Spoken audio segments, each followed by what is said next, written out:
اعوذ باللہ من الشیطان الرجیم، بسم اللہ الرحمن الرحیم۔ السلام علیکم۔ جنت میں پہلا لمحہ، پہلی رات اور پہلی صبح کیسی حسین خوبصورت ہوگی۔ لوگ حساب کتاب سے فارغ ہو جائیں گے۔ ذرا سوچئے جنت میں ابتدائی لمحات کتنے دلکش ہوں گے، جب ہم نہریں، محلات، جنتی پھل، خیمے، سونا، موتی اور ریشم دیکھیں گے۔ جب ہم اپنے ان عزیز و اقارب سے ملاقات کریں گے جو عرصہ دراز پہلے فوت ہو گئے تھے اور ہماری نگاہوں سے اوجھل تھے، جب نیکوکار بیٹا اپنے ماں باپ سے گلے ملے گا اور والدین اپنے ان بچوں سے ملاقات کریں گے جو بچپن میں ہی فوت ہو گئے تھے، اور بھائی اپنے بھائی سے ملے گا جو اس سے ملاقات کی خواہش رکھتا ہوگا، جب ہم مریض کو شفا یاب دیکھیں گے، غمگین کو مسرور، بوڑھے کو جوانی کی حالت میں دیکھیں گے، اور کیسا حسین منظر ہوگا کہ جب ہم انبیاء کرام علیہ السلام سے ملاقات کا شرف پائیں گے،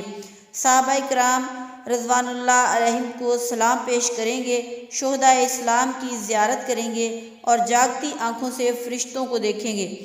پھر جب ہمیں نہر کوثر پر لے جایا جائے گا تو وہاں ہمارے محبوب حضرت محمد مصطفیٰ صلی اللہ علیہ وآلہ وسلم بنفس نفیس موجود ہوں گے اور ہمیں سونے کے برتنوں میں کوثر کے جام بھر بھر کر دیں گے،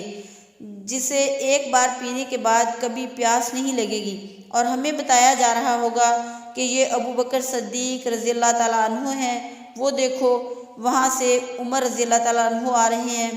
وہ باحیا باصفا عثمان بن عفان رضی اللہ تعالیٰ عنہ ہیں، اور یہ علی مرتضیٰ رضی اللہ تعالیٰ عنہ ہیں، اور ان کے پہلو میں نوجوانان جنت کے سردار حسنین کریمین رضی اللہ تعالیٰ عنہم ہیں، اور ہمیں بتایا جائے گا کہ وہ مفسر قرآن عبداللہ بن عباس رضی اللہ تعالیٰ عنہ ہیں، اور جو اس درخت کے نیچے ہیں وہ خالد بن ولید رضی اللہ تعالیٰ عنہ ہیں، اور یہ کثیر روایت صحابی ابو ہریرہ رضی اللہ تعالیٰ عنہ ہیں۔ پھر ہم ایک میٹھی اور سریلی آواز سنیں گے تو سب لوگ رب تعالیٰ کی وحدانیت و کبریائی بیان کرتے ہوئے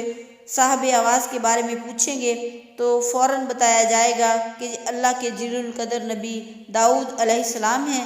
پھر جب ہمیں ہمارا خالق و مالک جل جلالہ ارشاد فرمائے گا، اے جنتیوں، ہم عرض کریں گے، اے ہمارے رب، ہم تیری خدمت و بندگی میں حاضر ہیں۔ اللہ تعالیٰ فرمائے گا، کیا تمہیں کسی اور چیز کی طلب ہے جو میں تمہیں عطا کروں؟ ہم عرض کریں گے، اے ہمارے رب، ہم اس سے بڑھ کر اور کیا مانگیں کہ تو نے ہمارے چہروں کو روشن فرمایا، ہمیں جنت میں داخل کیا اور ہمیں جہنم سے نجات بخشی۔ پس اللہ رب العزت حجاب اٹھا دے گا اور ہم دیدار الہی سے مشرف ہوں گے۔ تب ہمیں پتہ چلے گا کہ جنت کی سب سے عظیم نعمت تو اللہ تعالیٰ کا دیدار ہے۔ دیدار الہی کا منظر کیسا حسین ہوگا جب رب تعالیٰ ہمیں فرمائے گا، آج میں نے تم پر اپنی رضا واجب کر دی، اس کے بعد میں تم پر کبھی غضب نہیں فرماؤں گا۔ یا اللہ پاک، اپنی خاص رحمت سے ہمیں پیارے بندوں میں شامل فرما، ہم سے راضی ہو جا،